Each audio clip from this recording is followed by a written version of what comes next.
사랑하는 성도님 안녕하세요. 기쁨의 주님이 우리와 함께 하십니다. 우리와 함께 하시는 주님을 찬양합니다. 기도합시다. 하나님 감사합니다. 저희들에게는 매일매일 주님의 말씀을 묵상하고 또 말씀을 대하는 것이 가장 큰 기쁨입니다. 오늘도 기대하는 마음으로 또 감사하는 마음으로 주님 앞에 섭니다. 오늘도 저희들에게 말씀하여 주시고 오늘 하루도 주님 은혜 안에서 복된 하루 되게 하여 주시옵소서. 예수님 이름으로 기도합니다. 아멘. 네, 오늘 말씀은 출애굽기 5장 1절에서 21절입니다. 좀 길기 때문에 제가 곧장 말씀 나누도록 하겠습니다. 출애굽기 5장 1절입니다. 그 후에 모세와 아론이 바로에게 가서 이르되 이스라엘의 하나님 여호와께서 이렇게 말씀하시기를 내 백성을 보내라. 그러면 그들이 광야에서 내 앞에 절기를 지킬 것이라 하셨나이다. 자, 드디어 하나님께서 보내신 대로 이제 모세와 아론이 바로 앞에 섰습니다. 바로 앞에 서서 하나님이 주신 말씀을 그대로 전하죠. 하나님께서 이스라엘의 하나님 여호와께서 이렇게 말씀하셨습니다 하면서 바로에게 말합니다. 내 백성을 보내라. 그러면 그들이 광야에서 내 앞에 절기를 지킬 것이니라. 하나님께서 내 백성을 보내라고 말씀하셨다는 겁니다. 그래서 그들이 광야에서 하나님께 절기를 지킬 것이다 라고 말씀하셨습니다 라고 바로에게 전하죠. 그러나 바로의 첫 번째 대답은 완전히 부정하고 이 하나님의 뜻에 반대하는 그러한 대답입니다. 여호와가 누구이기에 내가 그의 목소리를 듣고 이스라엘을 보내겠느냐? 나는 여호와를 알지 못하니 이스라엘을 보내지 아니하리라. 한마디로 이런 지하에 거절합니다. 내가 여호와가 누구이긴데 그를 알지도 못하고 내가 여호와가 그런 말을 했다고 내보내겠느냐? 이스라엘을 내보내지 않겠다. 그러자 모세와 아론은 한 번 더 바로에게 이렇게 이야기합니다. 히브리인의 하나님이 우리에게 나타나셨습니다. 이번에는 히브리인이라고 이렇게 좀 더 민족적인 색채가 강한 단어를 사용합니다. 우리가 광야로 사흘길쯤 가서 우리 하나님 여호와께 제사를 드리려 하오니 가도록 허락하소서. 여호와께서 전염병이나 칼로 우리를 치실까 두려워하나이다. 자, 첫 번에는 하나님이 이렇게 말씀하셨습니다 라고 곧장 통보 형식이었지만 이 두 번째는 약간 바로에게 요청하는 형태입니다. 그래서 허락하소서라는 말을 추가하죠. 무엇을 허락하라는 것입니까? 네 가지죠. 하나님께서 우리에게 나타나셨으므로 우리가 자, 히브리 민족입니다. 광야로 그들이 가려고 하는 장소입니다. 사흘길쯤 가서 그들이 가려고 하는 거리입니다. 무엇을 합니까? 여호와께 제사 드리려 하오니.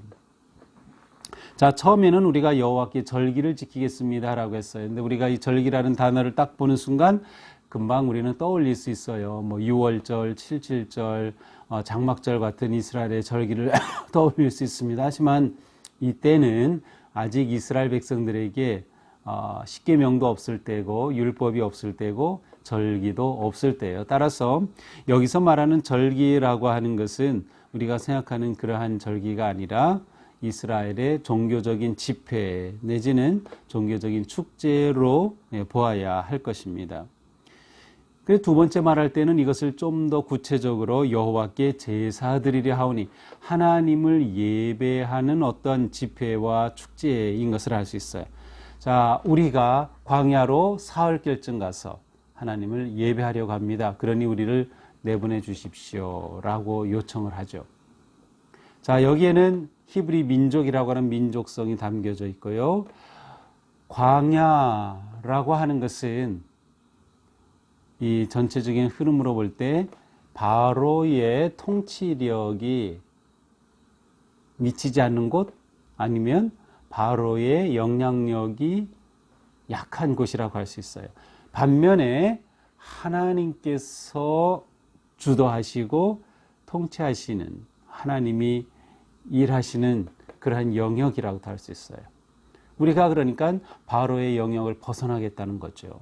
자, 사흘길쯤 가서라고 하는 이 표현은 그 당시에 아주 먼 길을 표현할 때 사흘길이라는 그런 표현을 썼다고 합니다. 그러나 이것은 단지 먼 것이 아니라 돌아오지 않을 수도 있다는 가능성이 포함되어 있는 사흘길입니다. 그러니까 바로는 이 말을 들을 때 너희들이 가서 돌아오지 않겠다는 것이구나. 내 통치 영역을 벗어나겠다는 것이구나. 이미 바로는 충분히 짐작할 수 있는 표현입니다. 만약 우리가 이렇게 가야 하는데 내보내 주시지 않는다면 여호와께서 전염병이나 칼로 우리를 치실 것입니다. 사실 이것은 하나님이 하신 말씀은 아니에요. 내가 너희가 나오지 못하면 너희를 치겠다. 그렇게 한 것은 아니에요. 이것은 아론과 모세가 바로에게 전략적으로 말하는 표현입니다. 우리를 내보내지 않으면 우리를 치시겠다고 하셨습니다. 이렇게 우리가 두려운 상황입니다라고 전략적인 표현을 사용하고 있는 것이죠. 자, 그렇다고 바로가 보내줄까요? 그렇지 않습니다. 4절에 보니까 모세와 아론아 너희가 어찌하여 백성의 노역을 쉬게 하려느냐 가서 너희 노역이나 하라. 여기에 노역이라고 하는 단어가 2번 나오고 있는데요. 어찌하여 너희가 백성의 노역을 쉬게 하겠느냐. 마아세라는 단어는 백성의 일반적인 노동을 멈추게 하겠느냐. 그러면 안 된다는 거죠. 다 이 이집트 국가의 가장 중요한 노동력인데 이것을 멈추게 하겠느냐? 안 된다는 거죠. 가서 너희 노역이나 하라. 여기서 노역이라 시블하라는 단어는 일종의 강제 노동과 같은 강한 의미가 있어요. 가서 너희 노역이나 하라라고 말합니다. 그러면서 바로가 또 이르되 이 땅의 백성이 많아졌거늘 너희가 그들로 노역을 쉬게 하는도다. 이 땅의 백성, 암하렛라는 이 단어인데 이 땅의 백성이 이스라엘 백성을 말하는지 아니면 이집트 사람들을 말하는지는 정확하지 않아요. 그리고 보니까 둘 다 해석하고 있어요. 학자들이. 만약에 이 땅의 백성을 이스라엘 백성으로 본다고 하면 이제 이스라엘 백성들이 이렇게 많아져서 노동력이 커졌는데 어떻게 이렇게 많은 노동력을 쉬게 하겠느냐라고 하는 셈이에요. 만약 이 땅의 백성을 이집트 백성으로 본다면 이집트 백성이 많아져서 그만큼 이집트 백성을 위해 일해야 될 노예들의 노동력이 더 필요한 상황인데 너희가 어떻게 그렇게 사흘길이나 가서 제사하겠다고 하느냐라는 의미로 해석이 가능하겠죠. 자, 그러더니 바로가 오히려 엉뚱한 명령을 내립니다. 그것은 그 이스라엘 백성들의 노역을 감독하는 감독도 기록원들, 여기서는 이제 작업 반장이라고 세번역은 번역했는데 감독과 작업 반장들을 소환해서 그들에게 명령합니다. 이제는 더 이상 이스라엘 백성들에게 벽돌을 만들 때 사용할 짚을 주지 말아라. 그리고 그 짚을 스스로 얻어서 구하여다가 벽돌을 만들게 하라. 그리고 그 벽돌 하루에 만들어내야 하는 벽돌의 숫자 똑같이 하라라고 명령을 내립니다. 자, 그 당시 벽돌을 만들 때 벽돌을 좀 더 내구성이 강하게 하기 위해서 거기에 짚을 썰어서 넣습니다. 저도 실제로 제가 어릴 땐 이렇게 집을 짓는 것을 제가 직접 봤고요. 제가 해보기도 했어요. 정말이냐고요? 정말입니다.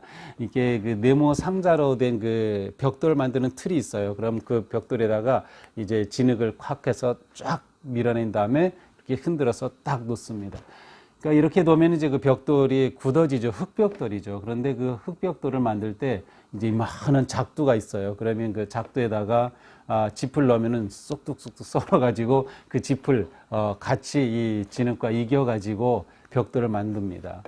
옛날에는 뭐 그 집을 지을 때 다 흙벽돌로 지었죠. 그다음 나중에 이제 시멘트가 나왔지만 그래서 그렇게 벽돌을 이제 말리면 그것이 아주 기묘한 요긴한 그런 건축 재료가 되는 것이죠. 이스라엘 백성들이 그렇게 벽돌을 만들어내야 했어요. 그런데 이를 분업화해서 아마도 짚을 제공해 주는 그러한 사람들이 따로 있었던 것 같아요. 그러나 이제 짚을 제공해 주지 않겠다는 겁니다. 너희가 알아서 하라는 거죠. 그렇지만 만들어내야 할 벽돌의 숫자는 똑같이 하라는 겁니다. 자, 이렇게 노동을 무겁게 하게 되었습니다. 그러니 이스라엘 백성들이 얼마나 더 고통스러웠겠습니까? 감독들은 그들에게 재촉을 하죠. 작업반장들이 그들을 재촉하죠. 왜 더 만들어내지 못하느냐? 그들의 노동은 더 고달퍼지고 말았습니다.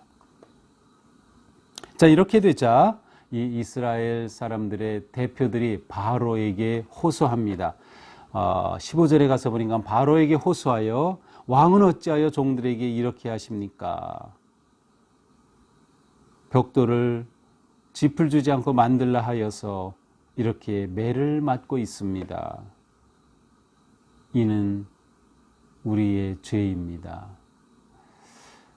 바로에게 가서 그들의 이 더 심각해진, 더 어려워진 상황을 호소합니다.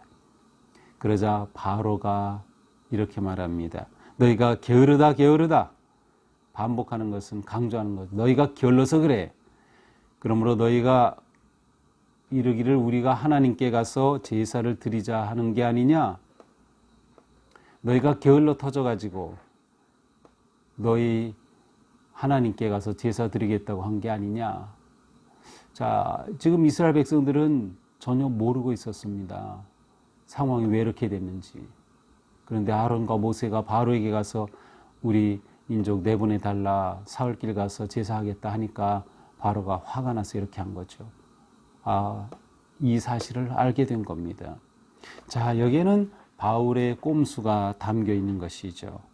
자, 이렇게 해서 이스라엘 백성들로 하여금 그들의 지도자로 나타난, 선지자처럼 나타난 모세 그리고 아론에 대해서 반대하고 원망하게 만드는 겁니다. 그렇죠. 우리 잘 지내고 있었는데 왜 니들이 와가지고 갑자기 사흘길로 가서 제사 드리겠다고 해서 우리가 이렇게 더 고생하게 만드냐라는 것이죠. 결국 그들이 이렇게 말합니다. 마지막 21절입니다. 모세와 아론이 서 있는 것을 보고 그들에게 말합니다. 너희가 우리를 바로의 눈과 그의 신하의 눈에 미운 것이 되게 하고 잘 지내던 우리가 바로의 미움을 받게 되었다는 겁니다. 그들의 손에 칼을 주어 우리를 죽이게 하는도다. 그들한테 우리를 이렇게 압박할 빌미를 주었다는 겁니다.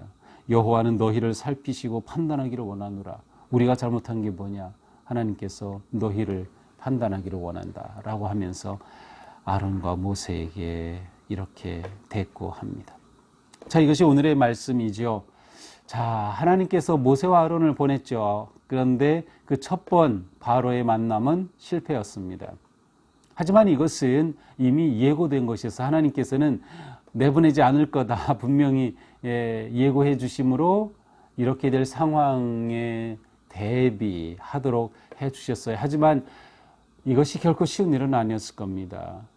왜냐하면 하나님의 말씀에 부르심에 순종하였고 보내심에 순종하였는데 어려움이 생기고 일이 이루어지지 않으니 말이죠. 이것은 우리가 신앙생활할 때 정말 어려운 그러한 상황입니다. 우리의 순종이 오히려 고난이 될 때 우리는 어떻게 하나요?